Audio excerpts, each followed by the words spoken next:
Bonjour, je m'appelle Mariam Ben Nasser. Bonjour, je m'appelle Merveille Amatutui. Bonjour, je m'appelle Malia Ahres. Bonjour, je m'appelle Anhara Akhtar. Bonjour, je m'appelle Salim Mazari. Bonjour, je m'appelle Mohamed Tariqul Islam.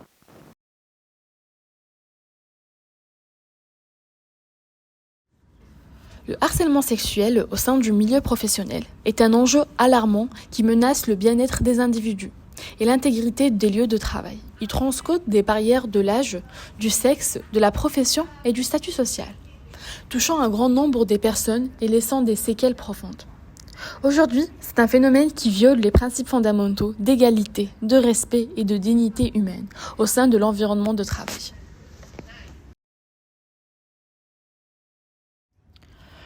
Selon une étude réalisée par l'Organisation internationale du travail, sur 4,5 millions de salariés français entre 2017 et 2019, 52% de femmes ont été victimes du harcèlement sexuel au travail.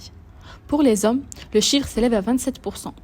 Seulement 4% de ces femmes ont porté plainte, pour 1% du côté des hommes. Cette étude a aussi révélé que 40% des harceleurs sont des collègues. Pour le reste de la hiérarchie, 18% des harceleurs sont des supérieurs directs, 22% des employeurs. Pour réduire le harcèlement sexuel au travail et sensibiliser davantage, premièrement, nous avons mis en place un site web permettant de signaler facilement tout incident de harcèlement sexuel dans le milieu professionnel. Ainsi, ce site propose un espace dédié aux témoignages, un quiz informatif pour accroître la compréhension du sujet et facilite le contact avec les organisations juridiques telles que l'inspection du travail, le défenseur syndical. De plus, notre système de signalement garantit une totale confidentialité et sécurité et en tout anonymat.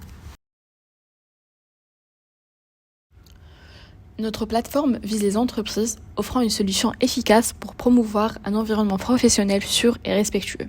Elle simplifie la conformité légale, renforce la réputation et témoigne de l'engagement envers le bien-être des employés. Nous allons vous présenter notre site SafeJob. Pour la première partie, au tout début, on trouve des citations afin de sensibiliser aux impacts du harcèlement sexuel, ainsi qu'une définition de ce dernier pour mieux comprendre les différentes formes de harcèlement en milieu professionnel. Dans une autre partie, nous avons consacré des statistiques qui illustrent des chiffres pour une prise de conscience accrue. Dans notre site, on a aussi une partie loi et réglementation où on présente des différentes lois dans différents pays tels que Canada, la France, les États-Unis et du Japon. Passons à une autre partie où on trouve des protocoles et procédures pour réagir adéquatement face au harcèlement sexuel.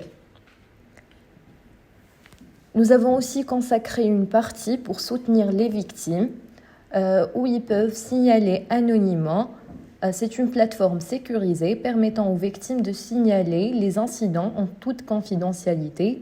Et lorsque leur message sera envoyé, on assure un encouragement et un suivi. Retournant à notre site, nous avons consacré un quiz instructif. Il s'agit d'un test de connaissances avec des questions et réponses sur le harcèlement sexuel. Vous pouvez trouver aussi dans notre site des contacts juridiques. Il s'agit des références des organisations légales et de soutien pour obtenir de l'aide en cas de harcèlement. Nous assurons aussi une assistance disponible. Il s'agit d'un contact permanent pour toute heure pour répondre aux questions et fournir de l'aide. Nous avons utilisé HTML5, CSS, Bootstrap pour créer notre site web et JavaScript pour le rendre plus dynamique. Pour collaborer avec le reste des membres du groupe, nous avons créé un dépôt sur GitHub. Nous avons aussi mis en place un serveur DNS nous permettant de changer l'adresse IP de notre site en nom de domaine. Pour le futur, nous prévoyons de dynamiser notre site en ajoutant des bases de données qui va stocker toutes les informations des victimes ainsi que la liste des psychologues filtrés par ville. En ce qui concerne la sécurité, nous allons intégrer un système de hachage pour crypter les données des victimes.